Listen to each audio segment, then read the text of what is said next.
So let's pivot to focus on two agents that have had a significant impact on myelofibrosis anemia, momelotinib and luspatercept. So as we think about trying to improve anemia in patients with myelofibrosis, there have been many efforts along the years. Indeed, I started my career back in the early 1990s under the tutelage of my mentor, Ayelu Teferi. And long before we were testing JAK inhibitors with the colleagues who are part here of MPN Hub, we were testing other things to see if they might improve anemia. And indeed, it was a difficult thing to improve. We had some impact from IMiDs, thalidomide, lenalidomide, pomalidomide. These agents had partial benefit. They had limitations and toxicities. They still can be helpful in certain circumstances, but their use is relatively limited. The erythropoietin stimulating agents for those that have an inadequate erythropoietin response. Androgens have had some benefit, such as danazol or others. And again, there's been a whole litany of things that have tried to have an impact. Now, currently, there are a range of investigational agents that are of interest that have some ability to impact anemia. So you see on this slide here, momelotinib and luspatercept, which we'll be speaking of in greater detail for each. But in brief, momelotinib is a JAK1 and JAK2 inhibitor, but over time we've seen that its benefit in anemia may be related to decreases in hepcidin due to its role as an ACVR1 inhibitor. Likewise, pacritinib has some benefit in improving anemia, approved for being able to be used in individuals with marked thrombocytopenia, and it too can have ACVR1 inhibitory properties. There are the TGF-beta ligand traps, with luspatercept now approved in low-risk MDS as a way to try to improve erythropoiesis. And similarly for approvals in low-risk MDS, we have further down on this table the telomerase inhibitor imetelstat. So both of these agents have a benefit with anemia in low-risk MDS. Without questions, patients with myelofibrosis-associated anemia do have some amount of overlap in terms of the mechanisms of that anemia. New agents that have been developed and have been used largely in combination can have some benefit. So we have many co-investigators here for the MANIFEST and MANIFEST-2 study.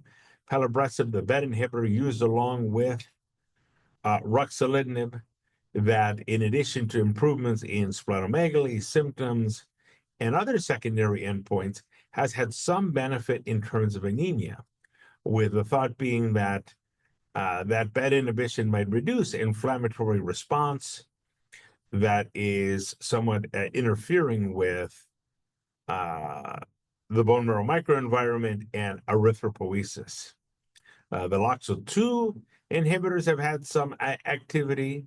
This anti-fibrosing agent, I and many on here were investigators in that trial with a concept of, again, if you improve fibrosis, will patients behave more like ET and PV and have better ability for the bone marrow to function. Navitoclax also has had a benefit, inhibition of pro-apoptotic factors, reducing that apoptosis of mature red blood cells for a greater creation. So several things in the pipe, but momelotinib and luspatercept particularly being noteworthy, both from their activity but also their availability. So first, let's get into a bit of momelotinib, and both momelotinib and luspatercept, which we'll be discussing, are both in the BSH and the NCCN guidelines in terms of therapy for myelofibrosis. So again, you see here on the right in terms of this diagram, momelotinib having an impact on both that ACVR1 pathway as well as that IL-6 STAT3 pathway, that both may have an impact on decreasing hepcidin. Increases in hepcidin have been somewhat correlated with the phenomenon of anemia of chronic disease and really interfering with the creation of red blood cells. And we know that this is important because in the MPN space as well, we've also been looking at the flip side of this discussion, which is the use of hepcidin mimetics, with the one from Protagonist and Ionis being the furthest along, that if you increase hepcidin, you decrease erythrocytosis in patients with PV. And here, if you decrease hepcidin, you can help to improve anemia. When we started the phase 1 trials of momelotinib as a JAK inhibitor, of course, this had not yet been quite identified. When those studies were done early on, it was noted that there was this difference in terms of anemia compared to the experience that was ongoing with both fedratinib and ruxolitinib when they were all in early testing together before the approval of ruxolitinib. And it was subsequent studies looking at correlative studies led by Stephen O., Jason Gottlieb, and others as we were doing those trials that helped to elucidate some of this additional mechanistic reason for the improvement in anemia. Now, there have been 3 key studies, large phase 3 studies in support of the development of momelotinib, with particularly Simplify 1 and Momentum being impactful.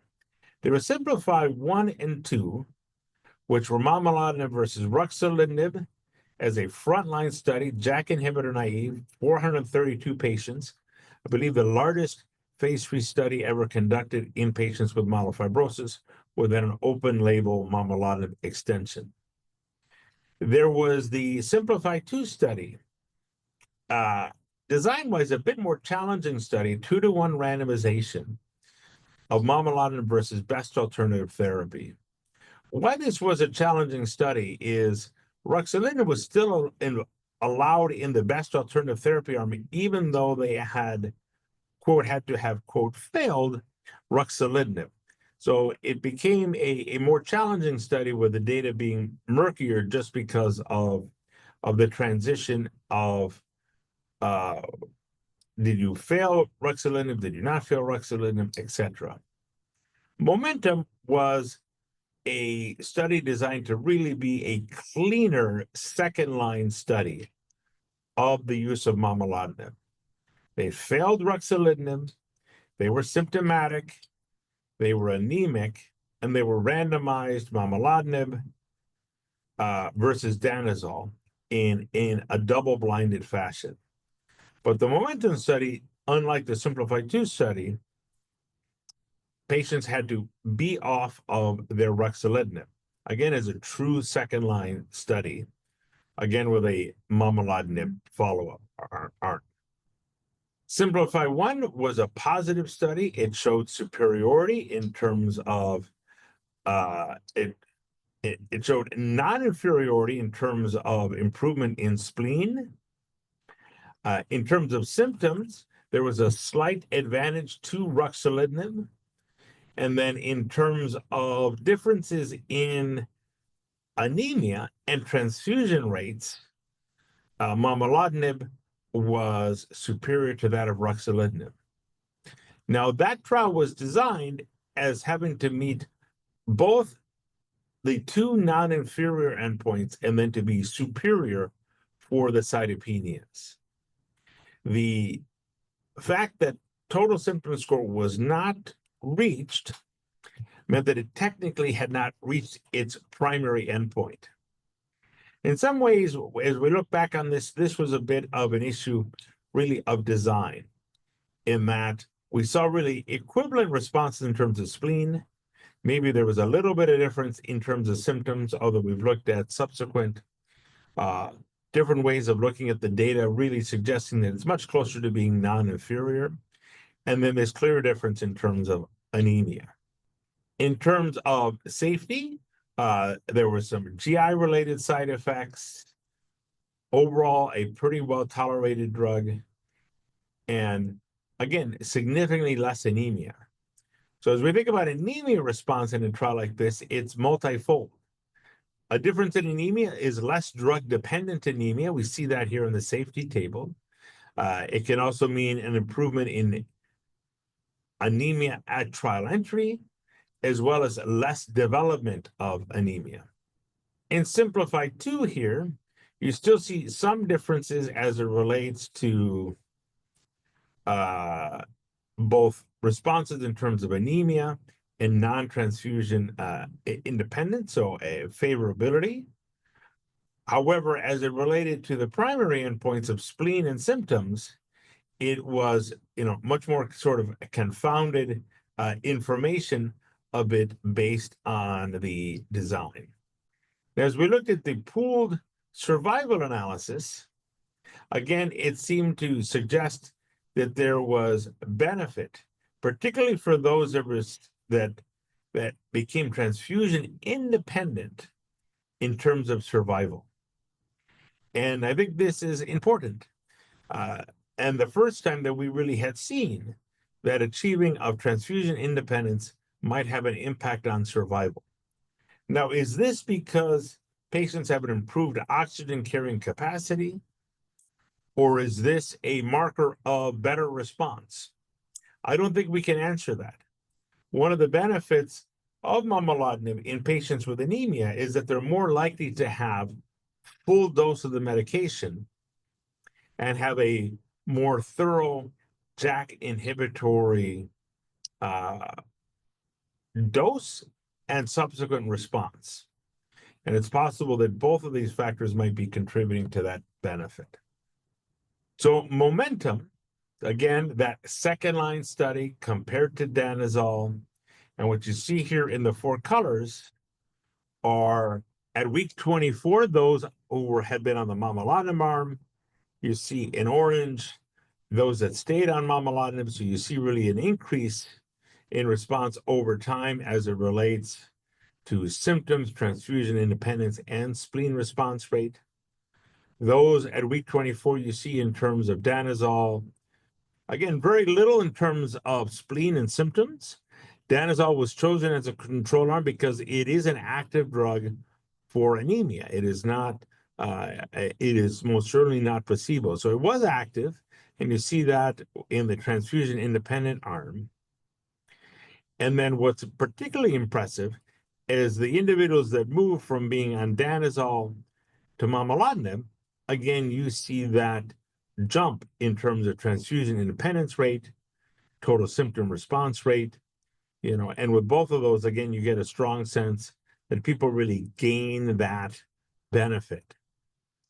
Now, there's clearly more benefit as it relates to improvement in spleen, but there may be a consequence as you look at the SVR35 that week 48 danazol to momelotinib arm is lower, and that may be a reflection of, again, that delay in time to patients receiving treatment might have had a negative consequence.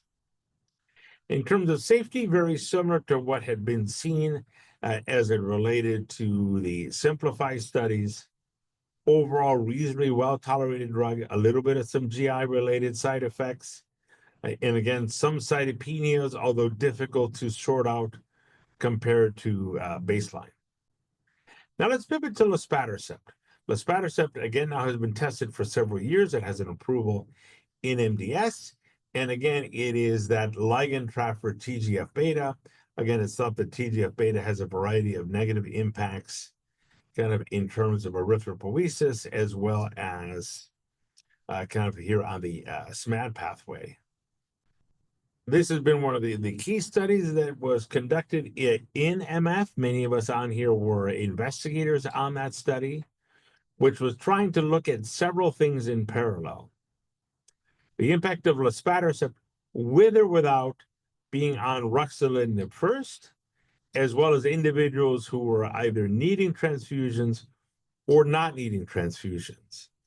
And again, that difference in severity of anemia, to some degree, these cohorts are a little bit better to be able to get a better sense of both response rate and differences. And patients were treated from 1 to 1.75 milligrams per kilogram. that match the current FDA label in myelodysplastic syndrome. Here you see that there was benefit from luspatercept in patients with anemia, with or without needing transfusion dependence. Although you see here in terms of absolute numbers, realizing that, again, the number of patients still is small to really have definitive data in the comparison of arms, but the transfusion-dependent patients on ruxolitinib seem to have the best response. You see here also improvement in the mean hemoglobin rates for both transfusion and non-transfusion dependent patients. So again, a little bit different variable looking at the anemia. Again, with a bit of the data favoring combination and favoring transfusion dependent. But again, I advise caution based on the numbers of patients in each arm. Safety, overall, it's been a reasonably well-tolerated drug. There can be some bone pain, there can be some GI-related side effects, some increase in LFTs, but you see, overall relatively few patients that really have anything overly serious in terms of a grade 3 or more toxicity. Now, all of this set up the Independence trial. This is the phase 3 trial investigating the safety and efficacy of luspatercept in combination with JAK inhibition in patients with MF. So patients are randomized. They got to be needing transfusions. They have to have been on JAK inhibitor therapy, no anemia from other causes. So again, it's really being added on in addition to their baseline JAK inhibitor or placebo. Now, of course, the logical question is, well, if momelotinib has benefit and luspatercept has benefit, what about both of these agents together? Logical question. When the independent study was developed, as well as the earlier work, momelotinib was not an approved therapy. Now that it is there a difference? And again, they have different mechanisms of action. So in theory, might be able to have additive benefit, or even possibly synergistic benefit, but at least possibly additive benefit. So there is a trial called the Odyssey trial that specifically is looking at this combination of momelotinib and luspatercept to see if we can further improve anemia. We've not yet overall have the degree of efficacy in MF to get patients not only transfusion independent, but let's say closer to a normal hemoglobin. Hemoglobin of 11, 12, 13, etc. Now, there has been caution from other agents in the past about going into those ranges, but that may or may not have any relevance for myelofibrosis. So just as a reminder, the biggest concern as it related to thrombosis and ESAs was when there were the attempts to use ESAs to increase the hemoglobin solidly into the normal range for multimodality therapy for head and neck cancer.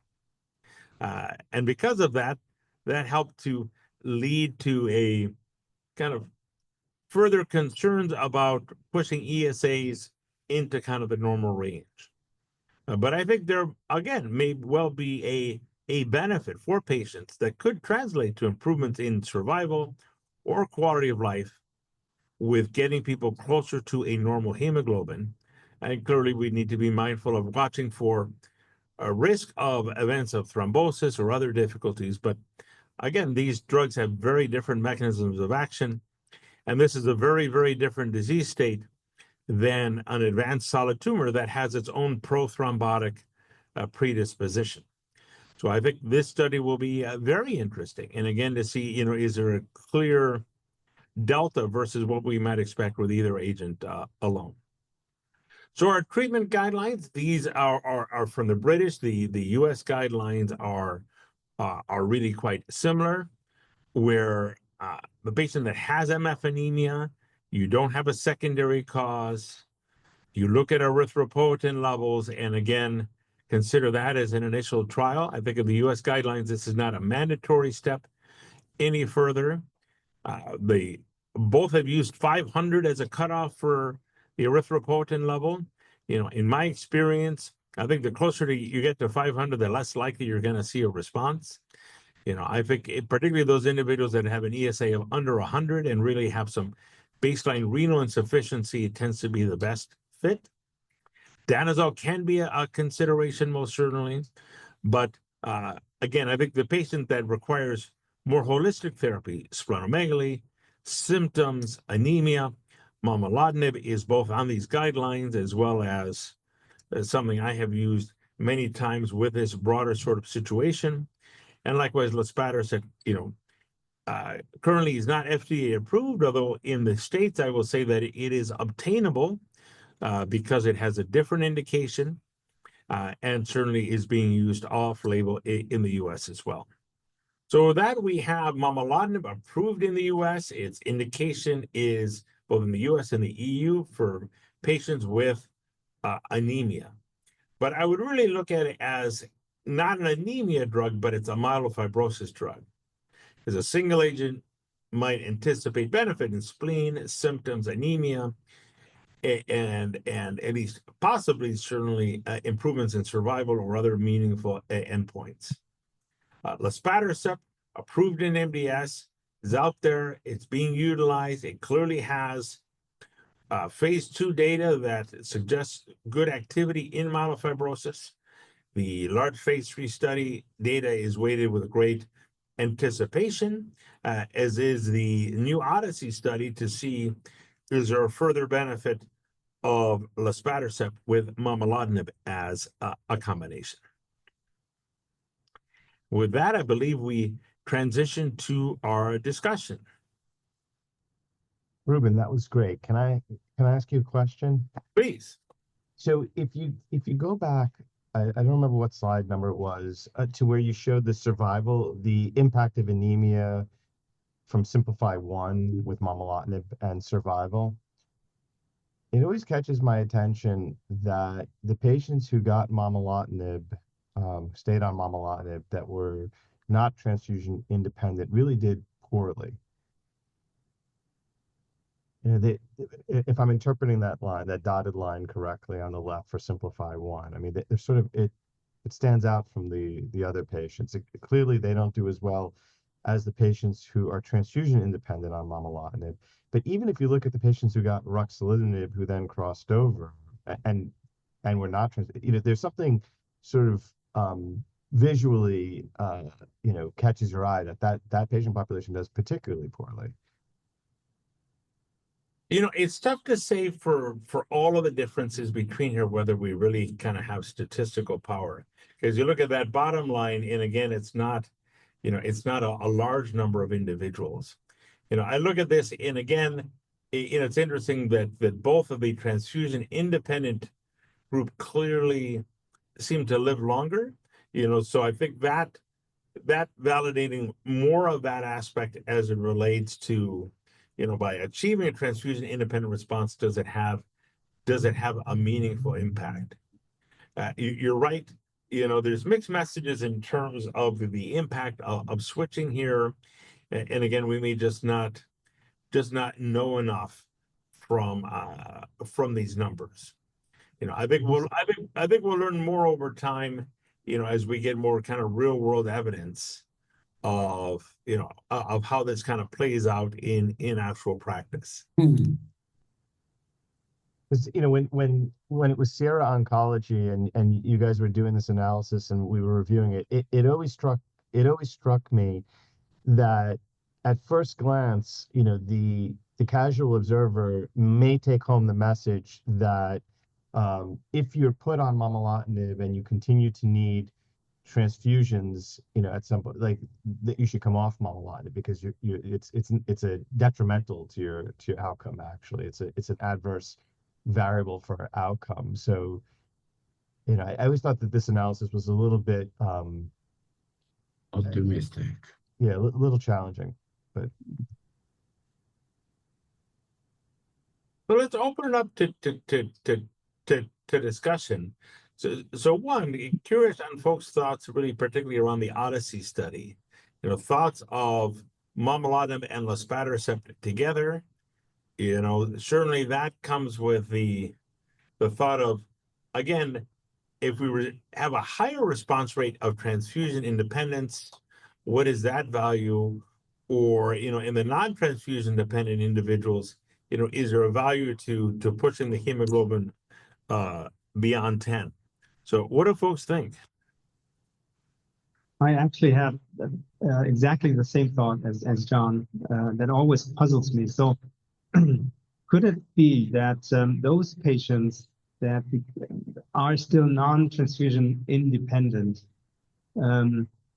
that they respond to ruxolitinib in part by lowering their hemoglobin and possibly needing transfusions, and then since that is a potential side effect that can be reversed by momelotinib, they fare better than the ones that don't even react to the momelotinib in the beginning. So I think that could be potentially an explanation, and it would really be interesting to see whether the Rux patients otherwise had a good response to Rux in terms of spleen, for example, while the momelotinib patients on the lower curve did not show that response.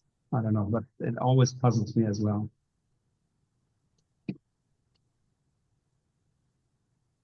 I think there's clearly the factor as well in the lower two that the non-responder is doing worse, without question as well. And people have asked again, why are people living longer? And I don't think we can answer that. I don't think we, for a couple reasons. Because one, so if you're transfusion independent, you have probably overall better oxygen carrying capacity. So there's probably some benefit to that. But that may not be the whole story. It may also mean that, again, you've been able to have a higher dose of JAK inhibition. And then maybe by having that higher dose, you have a decrease in inflammation. Perhaps you have less pro-stimulatory pressure towards the development of additional mutations. I mean, we know that in terms of clonal progression and death from AML, clonal progression is probably one of the most detrimental pieces.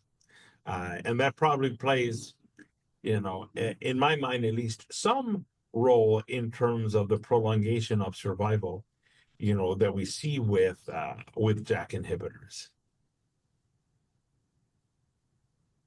Yeah, I also think that we might have, I think we, in treating my MDS patients, I'm really always aware of iron chelation as an option and iron overload, et cetera. And there may be a different tipping point in MPN patients where they've got these vascular complications of what is enough iron overload to put people at risk for cardiac malfunction or hepatic malfunction.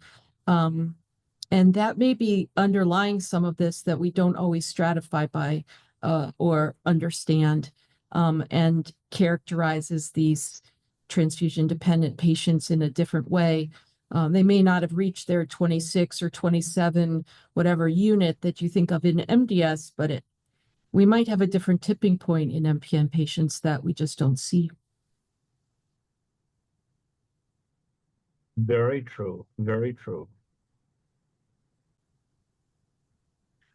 So I know that in the States, there has been some off-label use of luspatercept. It's available.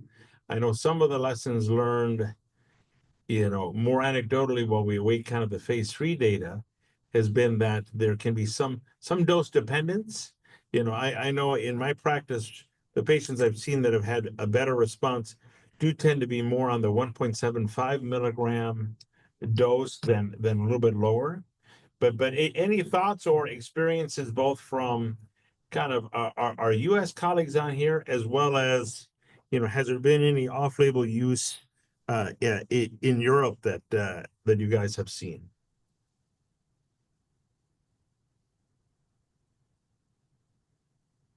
Ruben, in terms of survival, I think anemia, if combined with leukopenia or platelet low number, can have a role. So in terms of survival, momelotinib in these patients, which is the experience? Do they behave like the others without cytopenia, additional cytopenias? So I think we've looked at that as it relates to platelets. I don't think that it's been looked at as it relates to white blood cells. But I think Yes, it's because it is less frequent, but Sure. it happens, yes. Certainly less frequent. But I do believe that there have been abstracts that have been generated really around that, around the platelet thresholds of 50,000. Again, I think with relatively equivalence in terms of response and others. You know, these studies allowed individuals to have platelet counts down to as low as 25,000 on the Momentum study, but still the majority of the studies have data in 50,000 and above.